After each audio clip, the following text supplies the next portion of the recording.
By now, every Newfoundlander knows about the collapse of the inshore fishery along the northeast coast. It's been in the headlines and all over the airwaves for months.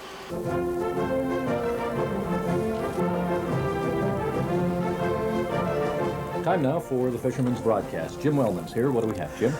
Today from Bonavista, we heard from a fisherman who cleared the grand total of 10 cents last week. You heard it right. He got a check for 10 cents. That's all that was left over after he straightened up with the plant for an advance on his fuel. This is probably an exception. Well, I suppose so, obviously, but there's a very real crisis in the inshore fishery. Now this young fellow would be a great hand hauling a cod trap. Look at those shoulders.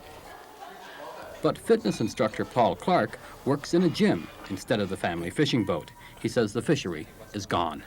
Well, it looks like all the big draggers out there taking all the fish, and when the inshore fishery goes out to get their fish, they're not getting no fish, because all the big draggers are taking all the fish away. And then when they do get caught, they gets off with it. They get little penalties. So what's happening to the inshore fishery as a result? It's dying off, and all the other fishermen ain't getting no work or no fish. No work, no fish. Paul Clark is right. The fishery is dying. It's just about dead on its feet along the entire northeast coast. And most fishermen feel if something isn't done soon, something other than handouts and make work, a whole way of life could die with it. Despite all the talk about the fishery, we still don't know a whole lot about it. The fish have a mind of their own. You can never predict where or even when they'll strike.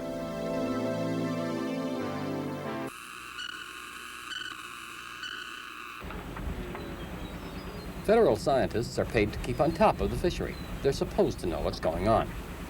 Last year, when the fishery failed so miserably, the inshoremen blamed it on offshore overfishing. But the scientists said no. Cold water temperatures were keeping the fish outside. Temperatures in the cold core Labrador current off the east coast, say from 100 meters down to 300 meters, were generally lower than they've been in the last 20 years. But this year, water temperatures were ideal. Now the scientists tell us they simply don't know, don't have a clue why the fish have not come to shore. The fishermen don't believe that for a minute.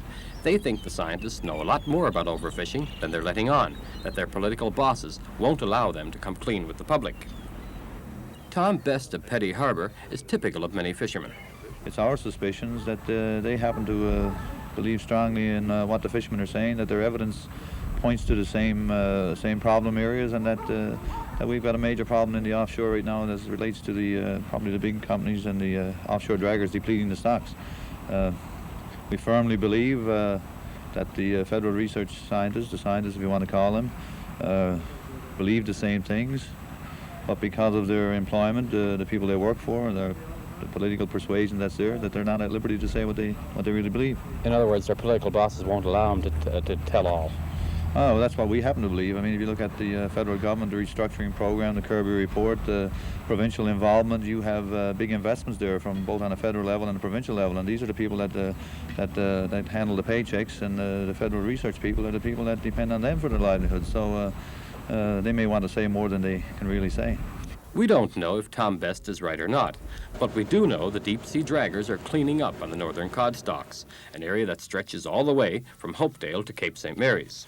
We also know that instead of spreading their draggers over the whole of the northern cod, the big companies have taken more than 90% of their quotas on the Funk Island banks.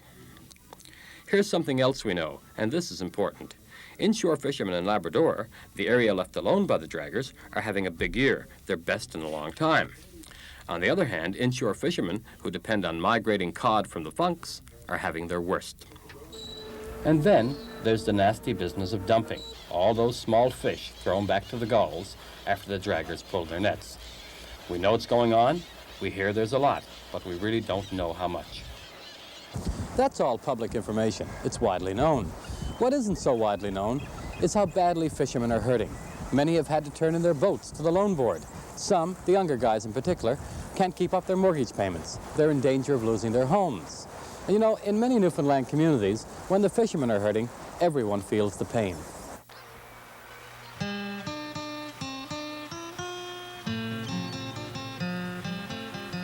Here in Bonavista, a town that lives or dies by the inshore fishery, there's no real poverty. Nobody's going hungry or anything like that. But nobody's got any money either, and the whole place is hurting. Merchants love to hear cash registers ringing, but they're not ringing nearly enough these days at Riff's department store, one of the largest in town. The manager there is Elwood Fisher. The economy right now, it's bleak. People are coming in and they just say they haven't got the money to spend. Like, they're only going to buy the things that they really need right now. I've got, my father fishes, my uncle fishes, and some days they go to get nothing. So I guess you know about all this firsthand. Yes. Like one of my uncles went out there not too long ago, $20. You know, that doesn't even pay for a day's work.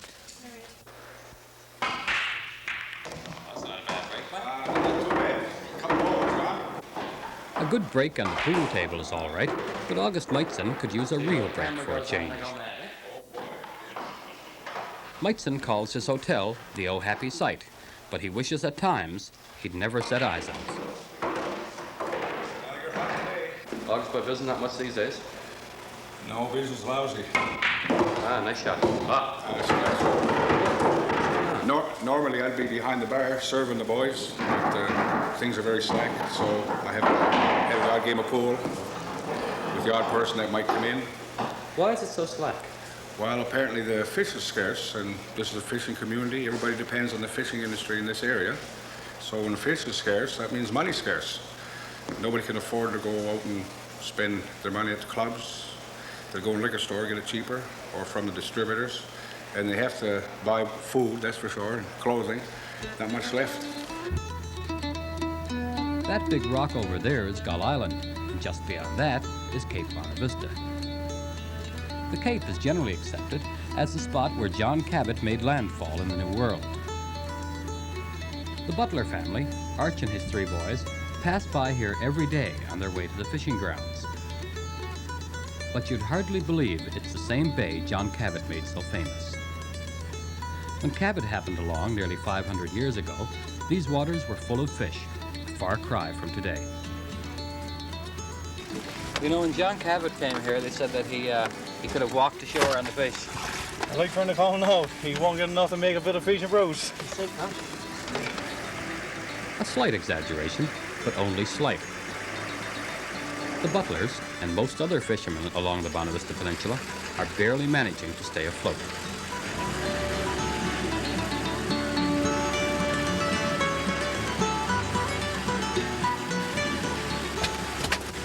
Have you got a bit of fish this morning, boy? Small bit, right? Awful small, though. It is, isn't it? Yes, sir. Need a big one there this morning. That's the way it's been all summer? That's the way it's been all summer. Never seen no large fish this summer. And is this an average day for you now, or a good day, or what? About average, I suppose. Nothing there, is there, boy? Nothing 4 there. fellas? Nope, nothing at all. Now, well, that's what you call a fish, isn't it? Yeah. Oh, that's crab, isn't it? Now, that's what you call a fish. That's what you call a fish. Biggest one there, look. Okay. On it backwards, raise up. Now, what have you been averaging a week? About $80, $100 a man. All the expenses come out to fuel, all your bait. About $80 to $100 a man. And that's good for some of the crews around here, eh? Well, that's excellent, yeah. We've got people around here only getting $14 or $15 a week. It's dead poor fishing. The kids went to school the year, you know, the parents couldn't buy enough clothes for them. And You got people paying mortgages on their houses, they can't afford to pay it, and on their cards, and you know, there's a hard situation we're in here by Bonavista right now. It seems like there's nobody listening to us. There's no, you know, it seems like they don't care.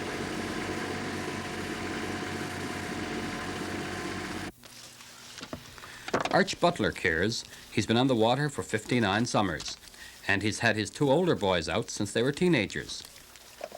Reg there was even younger, too young really, but Arch had just lost his wife. He had no choice.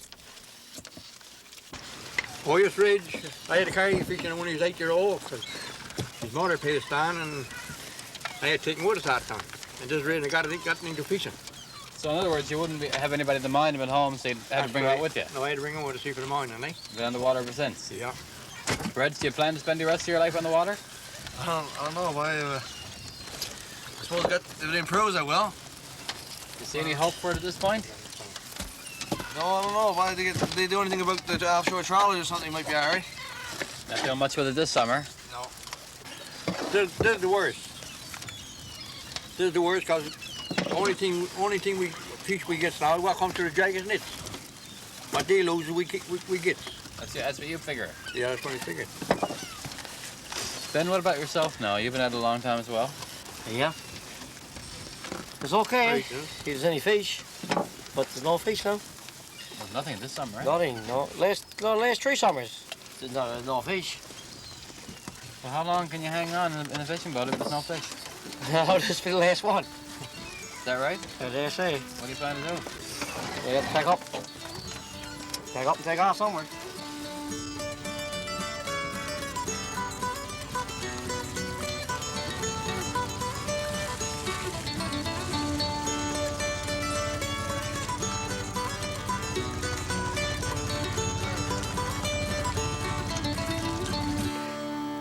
You've already heard the butlers mention the draggers, but Headley says he knows just the guy to give us a first-hand account of what they're up to. Yeah, I got the fellas here from Land and Sea. They want to know what time you're going to be in, and they want you to talk about the trawlers and that. Over? Yeah, 10-4, I don't know. What time will you be in, Headley? What time will you be in, over? Yeah, we're leaving now in a few minutes here, Pierce. Probably half hour's time, 3/4 an hour. Over. Yeah, I should be in about 1:30. I should be in about 1:30 there, Headley, bye. I should be in about 1:30, I guess, bye. Over. Yeah, 10-4 then, buddy. Over and clear for now. Headley, Headley, this guy's, you say he's a good fellow to talk about the trawlers. Why is that? He was on the draggers, and he knows what the situation is. He been with them, I suppose, it's 2 or 3 years. And now he's got in the small boats. He told me he knows what fish he throws away. So I think and he's not afraid to speak up about it, so he's a right man to have, you know. It's hard to get men to speak up, isn't it? That's right, it is. Because you got fellas that won't speak up because they don't want to tell their identity because they might have to go back on the draggers. True to his word, Headley's buddy was waiting when the butlers landed at the wharf. Pierce Drury, this is Bill Kelly from Land and Sea. Hi, He Pierce. only knows all about the draggers and the mist he's causing out there, so he can explain it to you. Oh, this is the man you're talking to on That's the man, radio. sir. Can you confirm what most of these guys think here, that trawlers are to blame for the lack of fish inshore? Well, that's the biggest problem that we got right now is the trawlers, because there's a lot of dumping going, and sometimes you make a toll and you get 70, 80,000, maybe 90,000 caught in, and you can't get it in. And in order to get it in, you have to cut off the bag and let the fish float away. Mr. Burry, you say that tens of thousands of pounds of codfish are being thrown overboard. Have you seen that yourself? I've seen it hundreds of times. This is going on all the time you were out there? All the time, all the while I was out there. Over in Little Catalina, another ex-trawlerman, Mercer Cullimore, tells much the same story. Draggers got it all cut off. How do you know that, though? And what you haven't got cut off, you got killed and everything else done with it. Well, I was on a dragger for quite a while, so I tell you a good story about it. Well, go ahead. What did they do? I've seen 35, 40,000 come up the ramp, and we get about 5,000, 6,000 going to oil. The rest log on to the side of it. Well, why would they do that? Because it's too small. It's too small to bring in. So the fish is too small, they just simply throw it out? Sure. That never goes to the bottom no more. Gobbled up by the gulls, I suppose? Well, I suppose. They don't go down no more anyway, that's for sure. And now they're fishing off here on the point there, about 7, 8 hours steam for a dragger. He was there load and go all last winter. 300,000 and 400,000 fish back in 4 and 5 days, 5 or 6 days. So how can a fish come in here? When the captain was ready to come, there's no fish to come because the fish are caught up. We got to stay just because them fellas want to live them. So you figure perhaps that it was just as well to have them on unemployment for a couple of winters rather than have you guys out of business altogether? Sure, you know as it is. It makes common sense. Well, what do the plant workers think of that, your own relatives and friends who work there? Well, now, that's something I can't say either, you know, because if he wants a day's work, so well, it's next man, right? So it's going to be a pretty big racket around here over yes, that. it's going to be a racket. There's got to be a racket before she's straightened out.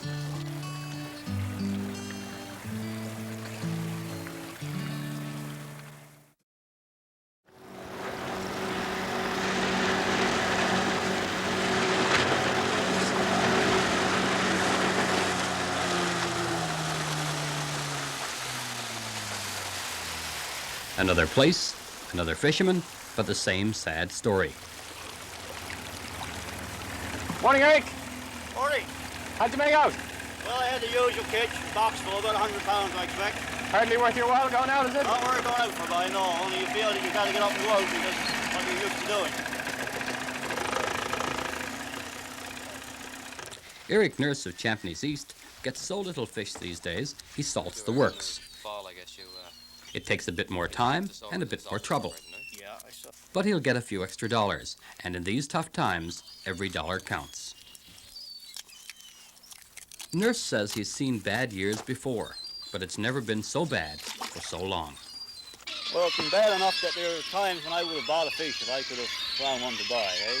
But you couldn't even find one to buy. Listen, do you hold with the general opinion that the trawler is responsible for this? Well, every man, woman, and child in Newfoundland almost know what's gone wrong with the fishery. I stood here about 10 years ago, and this is the old fellows.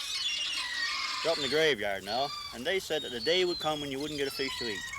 And this summer, I fancy I could hear those guys saying that all over again, you know. The fish is gone, and it's going to take something to bring it back. And you figure it's the draggers doing it? I'm sure it's the draggers. How do you know that, Eric? Well, you can talk to any draggerman, and he'll tell you. Even the dragger guys are getting on easy themselves, eh? They talk about all the fish that's been thrown away out there, the small fish, all the undersized fish they're getting. Some guys say it's as much as 40% that's being thrown, shoveled off the deck out there, and the gulls just eating it up. Hard to believe, isn't it? Our own draggers dumping tons of fish offshore. But we've heard those kinds of horror stories all along the Bonavista Peninsula, and we've heard them from the draggermen themselves, the guys who work on those boats. For obvious reasons, they're not prepared to speak on camera, but they are worried, just like the inshoremen. Well, she got a course in the dockside grading. She went to the fishery counseling for 3 weeks. So if there's any fish around, she can make it look at it. Yeah, she was on salary a year, got her hand stamps there. Right. So what are you going to do here? Gary Monks of Kings Cove knows many trawlermen personally, and he doesn't doubt their sincerity for a moment. But that's precious little consolation to a man who earned only $30 last week. All this is pretty discouraging for a man who left the life in the city to go back to his roots. I was born in Kings Cove and I lived here for 13 years. Took my grade 8 here in education, and I went to St. John's. Parents moved in, father moved into work. And I didn't like it in there, hated every minute of it. So I finished school in there in grade 11 on a Thursday, and on a Sunday morning, I moved back here to live, and I'm here ever since. When I went fishing first, well, I fished a hand line. And that summer, we landed 100,000 pounds off my buddy with a hand line, with a little speedboat, a 17-foot open boat. We landed 100,000 pounds on a hand line. And now, you won't live long enough to bring in 100,000 pounds on a hand line, not here. Well, how much have you taken in this summer, for example? Well, we've fished cod trap since the 26th of April. We've had it up almost continually. We might have had it up for a week, cleaned it. And we've got 37,000 pounds that's a cod trap, and we're hand lining since the second week in August. We've been hand lining ever since, and trawling and everything else. We had to try and everything. And we've got 37,000 pounds. And the fish you're getting now is not fish. At them years, you go out and you come in with 1,000 pound of fish, you'd have 500-600 pounds, that'd be over 24 inches. It wasn't 23 then, it was 24 for large. And now, you go out now and you come in, you've got a job to get in over 16. Well, Gary, you got 3 kids up to yourself. Do you intend to put them into the fishing boat or encourage them to do it? No. Why? Under no circumstances, because there was no future in it. Not at the present rate now, but maybe by the time, with Us fellas fighting the way we are to try to get something changes. Maybe by the time that they do grow up, there will be changes. But the way it is right now, I don't know what I do if he ever goes aboard the boat. That's one of Gary's sons riding home from school. Now, if you think Gary is adamant about keeping them out of the fishing boat, you should hear his wife, Eveline. She's so discouraged, she even wants her husband to pack up the family and leave the fishery altogether. I'd sooner for him to go and get a trade for himself. Are you actively encouraging him to get out? Yes. But the answer is no. No from him? Yes. So you got a bit of a little problem there, have you? Yes. It's like trying to move King's Cove. They're going to continue to work at it? Yes. Because there's nothing here, to make a living with now. Fishery's getting worse. But do you really believe now, say in your early 30s, that you can really go out and start over somewhere? Yes, I think you could. Where? Well, Gary, he got his grade 11 and he can get in school now if he wanted to. But are you talking about going to St. John's or going to Toronto? Oh, yes, go to St. John's.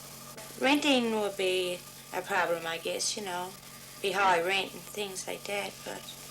So, Eveline, you'd actually be willing to pack up your family and move away from here? Yes, I would.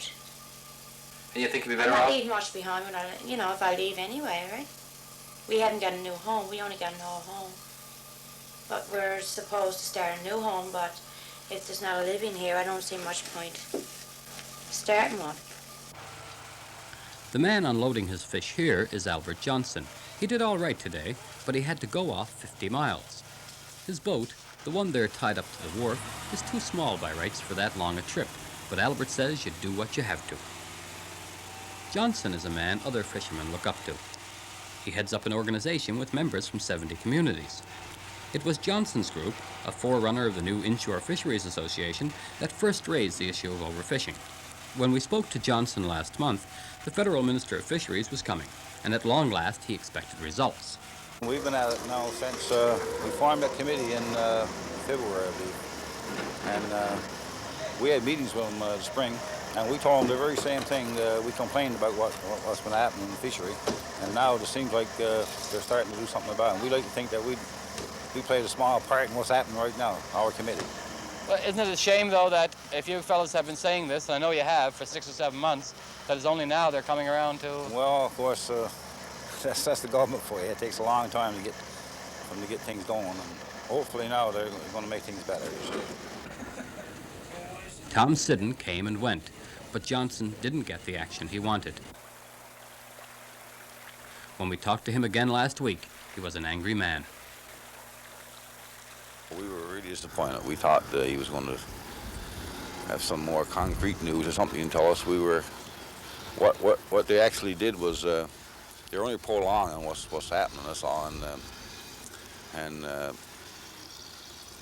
what he did was, I believe, was announced that they're going to do more studies on the fishery, which they've been doing for years and years. And I don't know what they're going to accomplish in a couple of months, because I think he said something like the end of November.